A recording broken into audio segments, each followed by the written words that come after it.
Hello everyone. तो आज का हमारा टॉपिक है limitations of Bohr atomic model. Bohr atomic model हमने डिस्कस किया है, अब उसके कुछ लिमिटेशंस भी हैं। अब यहाँ पे लिमिटेशंस की बात करी गई है। लिमिटेशंस और ड्रॉबैक्स जो होते हैं उनमें बहुत ज़्यादा डिफरेंस होता है। लिमिटेशन का मतलब ये है कि बोहर एटॉमिक मॉडल गलत नहीं था, सिर्फ क्या कि वो कुछ चीजें एक्सप्लेन नहीं कर पाया था।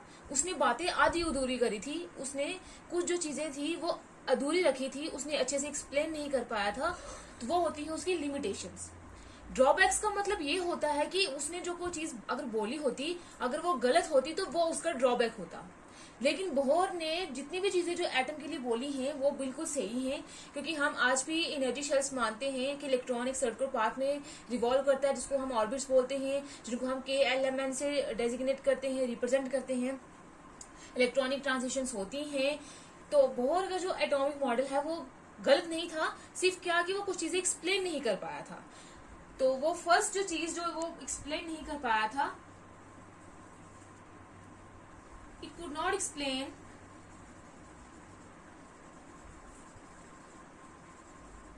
the line spectra of atoms containing more than one electron called multi-electron atom।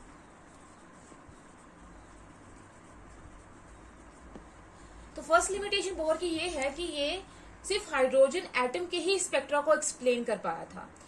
वो एटम जिसमें एक से ज्यादा इलेक्ट्रॉन थे, या जिसको हम मल्टी इलेक्ट्रॉन एटम बोलते हैं, उनका जो लाइन स्पेक्ट्रा होता है वो ये एक्सप्लेन नहीं कर पाया था। मतलब ये कि जो बोहर एटॉमिक मॉडल था वो सिर्फ हाइड्रोजन एटम के लिए वैलिड था, क्योंकि हाइड्रोजन एटम में कितने इलेक्ट्रॉन होते हैं? एक इलेक्ट्रॉन होते हैं। तो उसने जो बातें करी हैं वो हाइड्रोजन एटम के लिए करी हैं, या फिर हाइड्रोजन लाइक एटम जिसके अंदर एक और इलेक्ट्रॉन होगा, उनके लिए ये जो एटॉमिक मॉडल है वो सही है।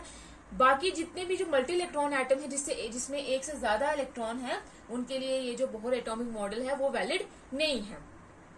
अब इसने जो हाइड्रोजन एटम को लेके जो बात करी है, जो एक इलेक्ट्रॉन के जो एटम है उसके लिए जो सभी चीजें दी हैं वो सभी सही हैं, वो कुछ भी गलत नहीं है। सिर्फ क्या कि ये सिर्फ उसी के लिए वैलिड थी, ये मल्टी इलेक्ट्रॉन एटम के लिए वैलिड नहीं थी।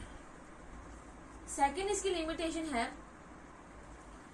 It could not explain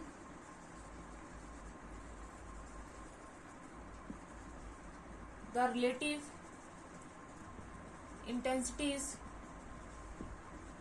of the spectral lines.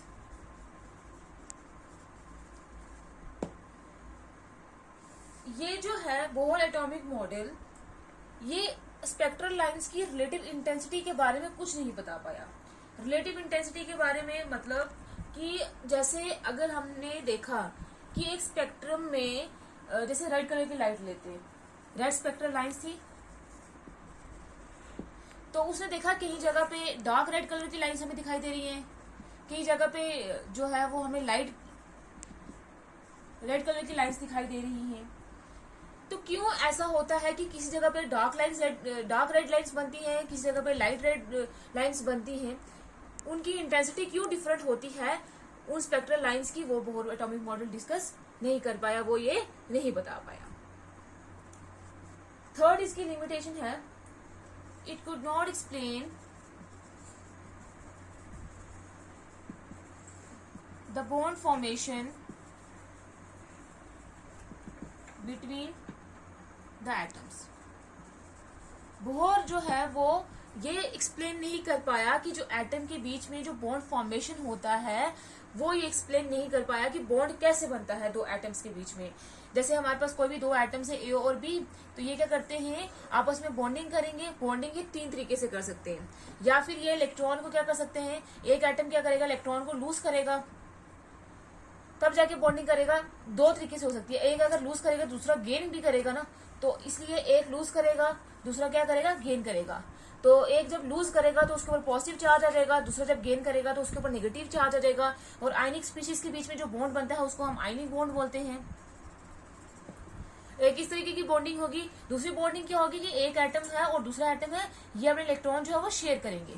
ना ही इलेक्ट्रॉन गेन करेंगे ना ही इलेक्ट्रॉन लूज करेंगे, वो इलेक्ट्रॉन की क्या करेंगे, शेयरिंग करेंगे। और शेयरिंग की वजह से जो इलेक्ट्रॉन जो बॉन्ड बनता है उसको हम क्या बोलते हैं, कोवलेंट बॉन्ड।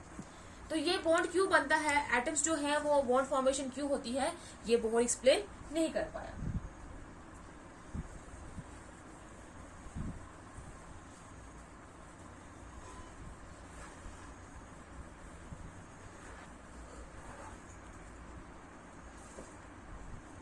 फोर्थ इसकी लिमिटेशन है, it could not explain the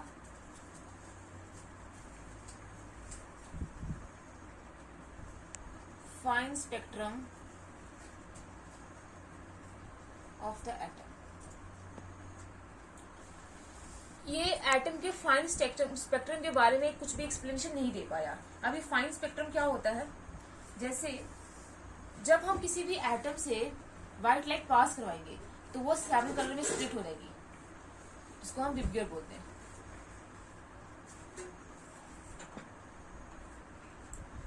ये अब अगर एटम से अगर हमने पास करवाया है तो ये 7 कलर्स में स्प्लिट क्यों होगी है, क्योंकि शेल्स कितनी थी, 7 शेल्स थी।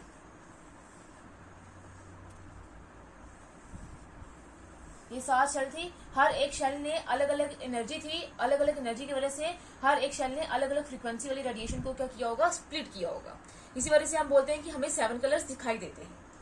अब जब 7 एनर्जी लेवल्स की वजह से ये 7 कलर्स में एटम स्प्लिट हो गया, अब जब एक और जैसे हमने कोई एनर्जी, जो हमने कोई भी लाइट अगर चूज करी है, सपोज करते हैं कि हमने ग्रीन लाइट चूज करी है, इसमें से जब हमने ग्रीन लाइट को फर्दर इस एटम से पास करवाया तो देखा कि वो ग्रीन लाइट भी अलग अलग कलर्स में स्प्लिट होगी, लाइट ग्रीन, डार्क ग्रीन, फिर मीडियम ग्रीन, तो उस सभी में कलर्स में ये क्या होगी, स्प्लिट होगी।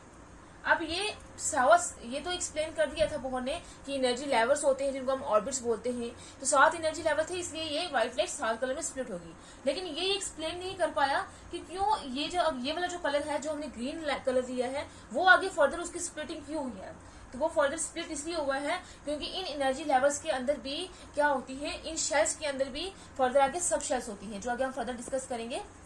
उन सब शेल्स की वजह से ये जो कलर है वो वापस से क्या हो गया, स्प्लिट हो गया। तो ये वो एक्सप्लेन नहीं कर पाया था।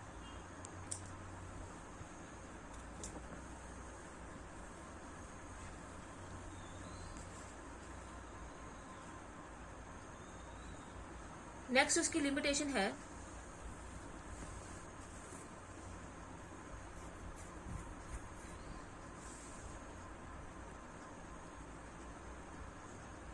Bohr theory failed to explain the effect of magnetic field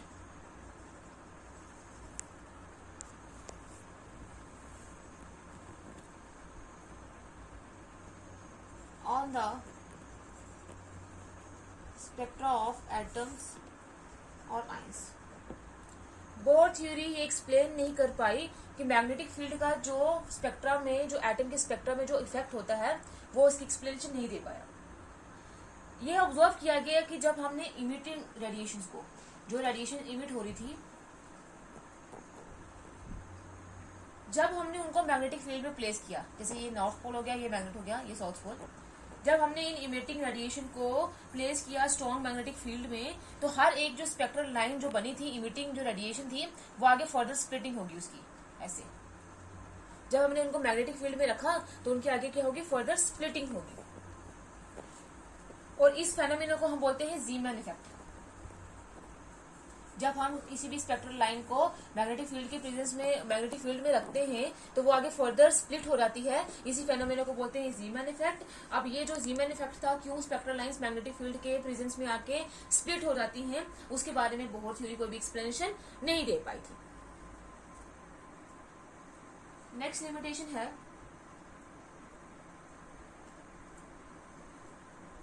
it could not explain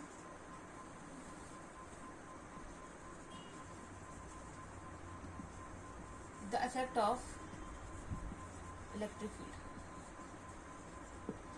ये एक्सप्लेन नहीं कर पाया कि जो इलेक्ट्रिक फील्ड का इफेक्ट होता है लाइन स्पेक्ट्रम में, जो एटम का स्पेक्ट्रम में जो इलेक्ट्रिक फील्ड का इफेक्ट होता है वो एक्सप्लेन नहीं कर पाया था। जैसे अगर हमने ये इलेक्ट्रिक फील्ड रखा हुआ, यहाँ पे आ गया पॉजिटिव पोल, ये आ गया नेगेटिव पोल, ये आ गया एनोड और ये आ गया क्या, कैथोड। तो जब हमने स्पेक्ट्रल लाइन को इधर बीच में रखा इलेक्ट्रिक फील्ड में, तो वो आगे उसकी फर्दर स्प्लिटिंग होगी, वो भी स्प्लिट हो गया। और ये जो फेनोमेना होता है जिसमें इलेक्ट्रिक फील्ड की प्रेजेंस में जो स्पेक्ट्रल लाइंस हैं वो स्प्लिट हो जाती हैं, उसको हम बोलते हैं स्टॉक इफेक्ट। जीमन इफेक्ट होता है जब मैग्नेटिक फील्ड की प्रेजेंस में होती है, और स्टॉक इफेक्ट क्या होता है जब इलेक्ट्रिक फील्ड की प्रेजेंस में होती है। तो ये स्टॉक इफेक्ट और जीमन इफेक्ट बोर थ्योरी नहीं एक्सप्लेन कर पाई थी।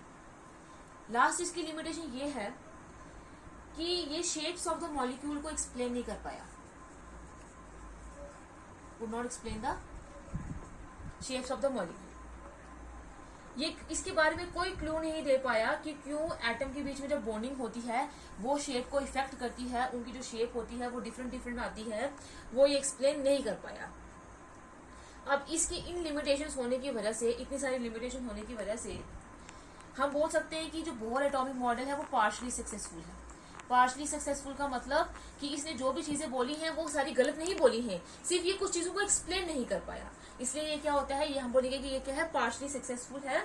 इसने जो एक्सपेरिमेंटल रिजल्ट दिए हैं, इसके बहुत सारे फ्यूचर्स भी हैं जो इसने हाइड्रोजन एटम के लिए दिए हैं जो बिल्कुल सही हैं, लेकिन ये पार्शली सक्सेसफुल है। ये कुछ फ्यूचर्स जो है वो एक्सप्लेन नहीं कर पाया, इसलिए जो बोहर एटॉमिक मॉडल है वो हम क्या कर सकते हैं, रिजेक्ट कर देते हैं।